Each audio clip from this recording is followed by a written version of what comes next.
Om Namo Bhagavate Vasudevaya Janmadyasya yato anvayaditaratascha artheshu abhigyaswarat tene brahmahridaya adikavaye muhyanti yatsurayah tejo vari mridam yatha vinimayo yatra trisargo mrisha dhamna svena sada nirastakuhakam satyam param dhimahi निगमकल्पतरोर् गलितं फलं शुकमुखादमृतद्रवसंयुतं पिबत भागवतं रसमालयं मुहुरहो रसिका भुवि भावुकाः.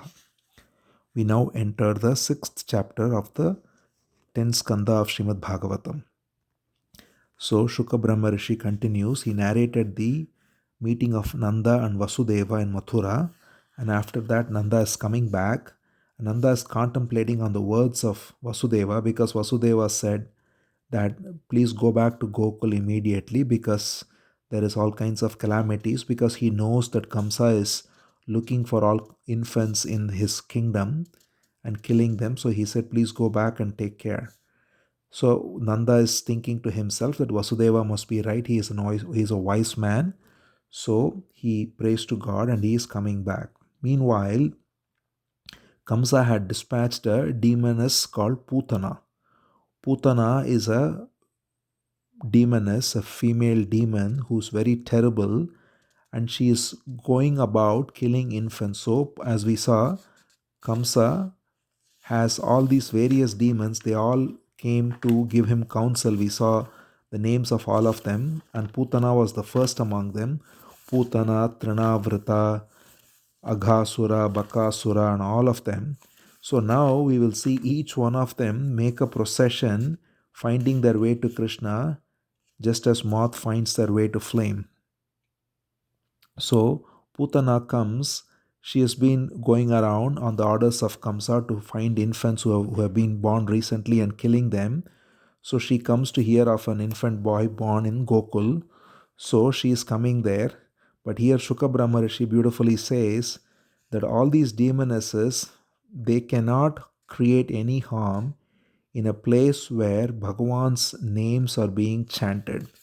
So this is generally the instruction given by Shuka Brahma Rishi for everyone, even though it's specifically applicable for Gokul, because in Gokul everybody is celebrating the birth of Krishna, and therefore there no harm can happen to anyone, let alone Krishna, of course. So he says, Nayatra Shravanadini Rakshognani Swakarmasu Kurvanti Satvatam Bhartyuryatu Dhanyascha Tatrahi. Satvatam Bhartu means the Lord of all devotees. The one who is the Lord of all devotees, the Supreme Being, if he is listened to, if his names and stories are listened to, if people contemplate upon him in such a place, there can be no harm done by any demoness. So, of course, when she comes to Gokul, she is not going to be able to do anything. So, Shuka Brahma Rishi is narrating this to Parikshit. So, he right away, first of all, tells Parikshit that this demoness cannot even touch Krishna in any harmful way. But she comes there. So, having reached Gokul, this Putana, she disguises herself as a very beautiful woman. So, she is a woman, demoness, who has got a lot of witchcraft with her. She can fly from one place to another and she can change her appearance. So, she flew around and she heard about Gokul, where there is this boy who has recently appeared. So, she comes there and she immediately changes herself into the most beautiful woman. So it is when such a wonderful boy is born, it is normal in those days for women who are able to give milk to come. It's not just the mother who gives milk from her breasts, but even other women who are mothers, who they can come and give milk, and it's one way to show their love for the little born child. So she wants to take advantage of that. So she dresses herself as the most beautiful woman. So it is said that Putana is looking so ravishing now. She is a demoness who has very gory features normally, but she also has the siddhis, the powers to change her appearance. So she changes herself into the most beautiful woman. So she has beautiful hair and wearing fine clothes. She has jasmine flowers her waist is so slender and her body is so beautiful, her features are so perfect, she is so attractive. It is said that all the men there are drawn to her and all the women find her like in Mahalakshmi herself has come, the divine mother, because she is so beautiful. So this is such high praise for her. She is a demoness and she has taken the form of a beautiful woman, but her powers are so great that here Shukra Brahma Rishi says, Shriyah drashtumiva agatam patim. Shriyam means Lakshmi. So just as Lakshmi would go to meet her consort, such beauty was there in this Putana. So that is the bewitching Maya of beauty that many fall for. And that's what Shukra Brahma Rishi here points out. So she comes with such beauty. And she comes there and she finds the palace of Nanda, and where she goes inside, right away everybody welcomes her, because when someone is so beautiful and so attractive and with such almost divine like features, everybody is so welcoming. They are all letting her in. She is taken directly to the place where the little baby Krishna is lying in the bed, and he is simply lying there. It is said beautifully that he is lying with his immeasurable glory all concealed. So Shukra Brahma Rishi uses a beautiful metaphor. Just as fire is buried under ashes, so many times when we have ash, there is smoldering fire within, but we can't see it. It looks like just ash on top. But if we lift the ash up, there is smoldering fire within. Similarly, he says that Krishna was lying there silently in the bed as if there is nothing, but within him was the infinite glory, and he was just simply lying there. And as soon as she comes in, what she does is she takes him, because everybody is welcoming her. It is said that even Yashoda and Rohini, the mothers, that is, Yashoda is the mother of Krishna, and Rohini is the mother of Balaram, as we saw, but she is also like a mother to Krishna too. She's always there, right there. So Yashoda and Rohini are both there, and they are both looking at her, gazing, because she is so splendorous, this Putana now. It is said very nicely that she is like a sword that is kept in a very charming cover, or a scabbard as it is called. So if there can be a very powerful, very deadly sword, but it can be enclosed in a very beautiful, ornate, charming scabbard. So, like that, she is within a demoness, but she is encased in a very beautiful body that everybody is bewitched. Even Yashoda and Rohini look at her gazing. They are looking at her with awe, how beautiful this woman is. They wonder who this woman is, who has come here to feed our baby Krishna. They are very happy that she has come to feed. And so she takes Krishna in her lap, and what she has done is she has smeared poison on her breasts. So her whole idea, and that's how she kills. In this particular case, what she wants to do is she smears the most deadly poison on her breasts, and when Krishna takes her breast in his mouth, she thinks that way she can kill him. So this is her master plan. So she takes Krishna on her lap. But Krishna, of course, knows who has come. So he keeps his first thing, Shukra Brahma Rishi says, is Krishna keeps his eyes utterly closed. So this is a very interesting that Shukra Brahma Rishi remarks this. Why does Krishna keep his eyes closed? Because some commentators say that if Krishna had opened his eyes and seen her, then she would have been recipient of the grace of Krishna's eyes, and this whole pastime would not happen. So she has to be delivered, she has to be killed, freed of her body, her demoness body, and she has to be liberated. So for that, Krishna doesn't see her, so that his eyes, the grace of his eyes, doesn't fall on her, and the pastime will not happen otherwise. So interestingly, Krishna keeps his eyes closed. She takes him on her lap, and it is said that just as a man would take a serpent and put it on his lap, she is putting him on her lap, because he is going to be the very end of her life. So it says very nicely with an alliteration, he says, Anantam aropayad ankam antakam.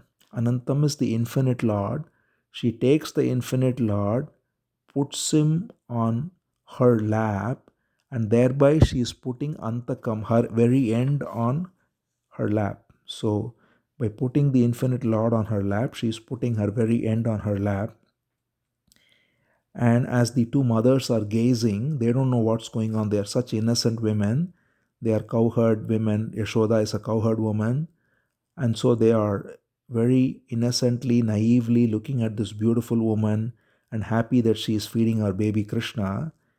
But Krishna, of course, knows. So as soon as she takes Krishna in her lap, the cruel woman put into the baby's mouth her breast, and she thought she can kill him. But Krishna, immediately what he does as this little baby is he just holds it and he starts sucking the life out of her breast. So he sucks the poison out, and not only sucks the poison out, he also sucks the whole life out of her. And she is not even able to get rid of him now. So she realizes that suddenly it is she who is getting killed, not Krishna. Her life is getting sucked out. She is not able to breathe. And so she starts suddenly crying, and everybody is wondering, why is this woman crying? Because everybody thought she is feeding Krishna, but she is unable to bear it. So she says, leave me. And she's trying to remove Krishna, but he has stuck to her. So, due to his great mystic power, he can do anything. And so, therefore, Krishna has completely stuck to her mouth, to her breast, his mouth to her breast, and it is like a glue that she cannot remove. She uses all her force, she cannot remove the baby from her, and he is completely sucking out the very life of her. And so her eyeballs are coming out, she is starting to wail, her arms are wailing, her feet are wailing. She starts screaming suddenly, and then she starts running out. She just literally runs out. Krishna is stuck to her breasts, and she is not able to get rid of him. She is not able to breathe. She is running out, she is wailing, and she is crying. And it is said that she made such a huge roar that it seemed like there is a thunderbolt that has struck, because now her real form came out. All that beauty that was there due to her mystical power, it all went away, because now life is getting sucked out, what to speak of her siddhis. So her real ugly gory form came out. She was growing in size because she is very huge, and so her size is growing, and her gory form is coming out. Her teeth are so wild, and her whole form is so terrible now to look at, the exact opposite of what it was. And with this demoniac form, she is expanding, and she is still struggling, and she is screaming, and finally, she is just simply unable to live anymore. Her life is sucked out, and she just completely losing her life falls dead. It is said that with her mouth open and with her hair flinging about and her legs and arms stretched out, she just fell down like a mountain. And when she falls down, it is said that her body was miles long. It was a great wonder. It was so huge now. Her teeth were looking so fearful. Her nose was looking like mountain caves. Her breasts were looking like huge rocks. She was now this huge, gigantic, gory beast that has fallen down. And looking at this, all the cowherds and the cowherd women were all really frightened. They didn't know what happened to the boy. They go running, and they find that the boy is happily playing on her body. He's just like this innocent baby crawling on the very dead body of this demoness. And as soon as the cowherd women find him, they pick him up. They still don't recognize, this is the beauty of the women of Vrija. This huge demoness has been effortlessly killed by Krishna, but they think somehow this happened and they have to protect Krishna. They don't even consider that it's Krishna who killed her. To them, Krishna is their sweet baby, so they go and pick him up, and they are so alarmed. And Yashoda and Rohini come running, and all the cowherd women are coming there, and then they immediately bring a cow. So it is said that waving a cow's tail will remove the evil spirit. So they are such innocent, wonderful women, full of love that is unparalleled. And therefore, all they can think of is they have to take care of baby Krishna from evil spirits. So they immediately bring a cow, They make the cow's tail wave around him, and then they bathe him in sacred waters, and then they start chanting the holy names of the Lord very beautifully. The very Lord who is right there, they don't recognize even that this is the Supreme Lord. Such is their love that they are actually praying to the Lord for the protection of the Lord. So they say, with all the names, the holy names, there are 12 names that's normally said. First, they say Achyutaya Namaha, Anantaya Namaha, Govindaya Namaha, and then they take water, they sip water, and according to the right procedure, they place it on 12 parts. It is normally said as Keshava, Narayana, Madhava, Govinda, Vishnu, Madhusudana, Trivikrama, Vamana, Sridhara, Hrishikesha, Padmanabha, Damodara. So these 12 names they chant, and they think they are chanting these names. These names are all the names of Krishna himself, and they chant these names in order to protect this baby from their perspective, and then they invoke the names of the Lord to protect his various parts. They say, may Aja protect your feet. Aja is the name of the Lord as the one who is beyond all birth. May Yajna protect your thighs. Yajna is the embodiment of sacrifice. May Keshava protect your heart. Keshava is another beautiful name of Krishna. So they are invoking all these names of Narayana, of Krishna, without recognizing that the very Narayana is the baby. And they invoke the Sudarshana Chakra, they invoke the Garuda. They say, may Vasudeva protect you, may Narayana protect you, may Anuruddha protect you, may Pradyumna protect you, may Madhava protect you. It is so beautiful to see that they are invoking every single holy name. It is said here very nicely.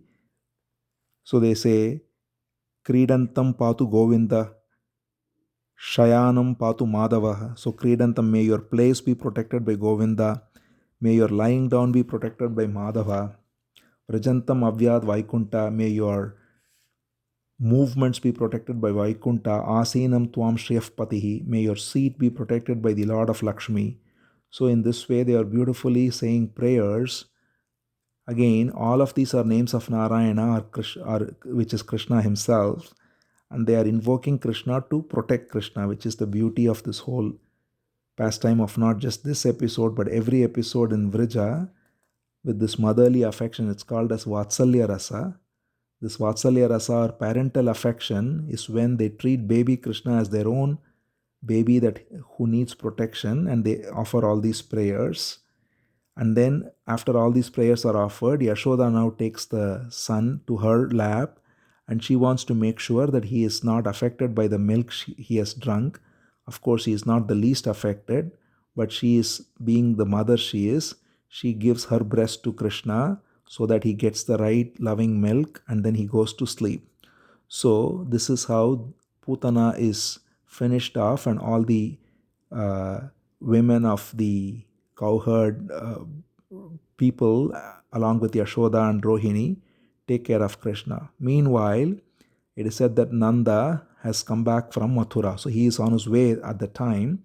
And as soon as they reach Gokul, the first thing they see is the colossal body of this demoness, Putana. So they say, what is this? And then they recognize what Vasudeva said is right, because Vasudeva had warned that many calamities may visit you, please hurry to Gokula. So they say, whoa, Vasudeva is right, some calamity has happened. We don't know what has happened. It looks like some terrible creature. So we have to burn this creature, because they are not sure what this creature is and whether it will come back to life. So they actually cut the body of this creature, this dead Putana, and they burned this whole corpse of Putana to ashes.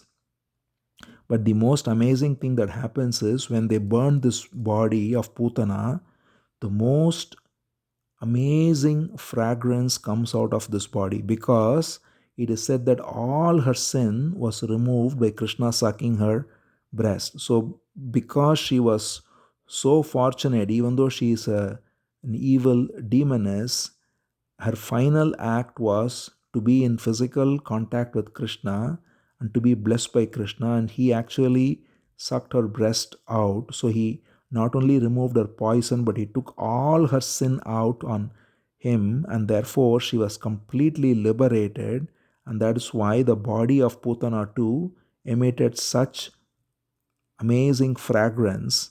And therefore it is said, Shuka Brahma Rishi says, that Putana, the blood-sucking demoness who was given to such destructive way of living, simply by giving her breast to Krishna, even with the motive of killing him, she attained liberation. So that is the amazing glory and compassion of Krishna. He says here, Putana Loka Balagni Rakshasi Rudirashana Jigamsayapi Haraye Stanam Dattva Apa Sadgatim. Stanam Dattva means by giving the breast to Krishna. Haraye Stanam Dattva. To Hari, she gave her breast, and because of that, she got Sadgati, the highest benediction, the eternal abode of the Lord, even though her intent of giving her breast was to kill him.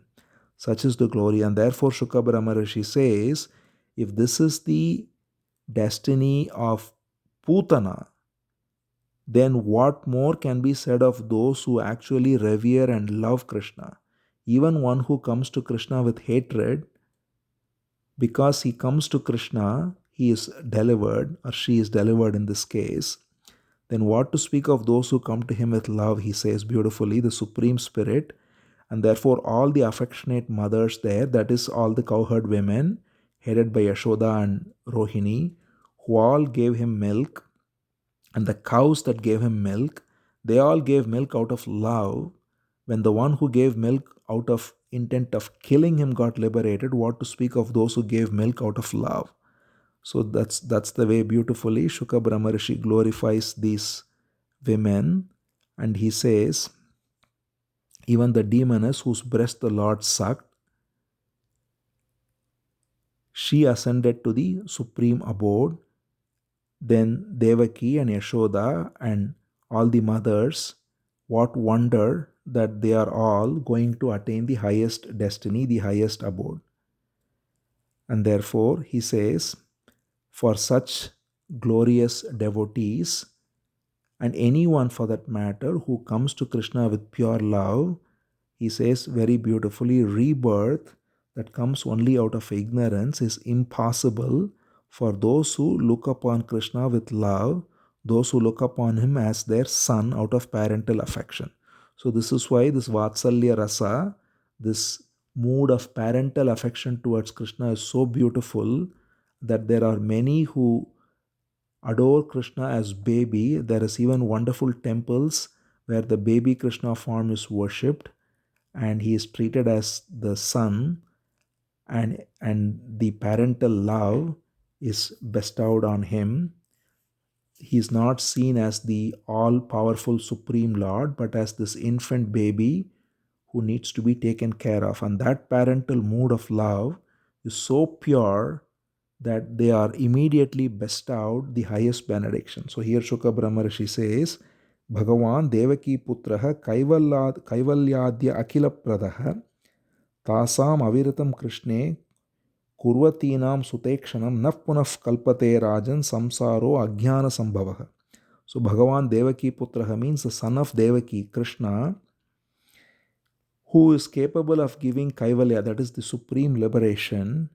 The one who takes care of him like this, all these women who took care of him as their own son, there is no possibility for them to be ever caught in the grip of ignorance. So that is the simple power of love that transcends all understanding, transcends the intellect, transcends any intellectual rational inquiry, any of that, because simply by such pure heart and love, they attain the eternal abode without any effort. That is the grace of love and devotion, which is what Bhagavatam repeatedly emphasizes. And now with the glorious Vrijalila, it is at its peak. The Vatsalya Rasa is the second most highest, sweetest rasa. The topmost rasa is the Madhurya Rasa, which is the mood of the gopis headed by Radha to see Krishna as their own beloved. But next to that is Vatsalya Rasa. Of course, it is not a gradation, it's just a difference in mood. The intimacy of Madhurya Rasa of the gopis is the highest, where they see Krishna as their own beloved and give everything to him. The next is in terms of mood, Vatsalya, which is the mood of Yashoda and all these cowherd women who treat him as their own baby and have the motherly love with such great affection. Meanwhile, Nanda and all his companions, all the cowherd men, they, after burning the corpse of Putana and seeing this most wonderful fragrance come out of her body, they are all in wonder. They wonder what has happened. Why is this such beautiful fragrance coming? And then they enter the village and then they are told about Putana. They're told about the whole story of this beautiful woman coming and getting killed, somehow falling dead. They still don't recognize that it is Krishna who does this. They simply say that she tried to kill Krishna and somehow she died by God's grace. And immediately after he hears this, Nanda takes the baby in his arms and he is so happy to hold the baby and he smells the crown of the head, which is a gesture to show affection. And the noble minded Nanda was so happy, recognizing that there is no harm that has come to Krishna, that is his fatherly love. So, with this chapter concludes. And Shuka Brahma Rishi says beautifully that this episode, listening to the deliverance of Putana, simply listening to that episode will increase love for Krishna. As we can see, just the narration of the story of how Putana is delivered and how the mother and the father treat Krishna, it gives us the mood of love for Krishna. And that's what here Shuka Brahmam says. He says, Ya etat Putana moksham Krishnasya arbakam adbhutam shunyat shraddhaya martyo govinde labhate ratim. Here two words are important. One is Putana moksham. So Putana is not just killed, she has been given moksha, she has been liberated. That is the beauty. Putana was so blessed to be liberated because of coming to Krishna. And the second important word here is Govinde Labhate Ratim. This episode, this listening to the story, gives us love for Govinda, who is Krishna. So that is the phala, or that is the fruit of listening to this, or every episode of Bhagavatam, is that it develops love in our heart for Krishna. So we can see the loving mood, and that's what Shuka Brahma Rishi blesses, that everybody who listens to this with Shraddha, with reverence, with sincerity, with the right mood, will automatically have love for Krishna. So with this chapter ends. Om Namo Bhagavate Vasudevaya.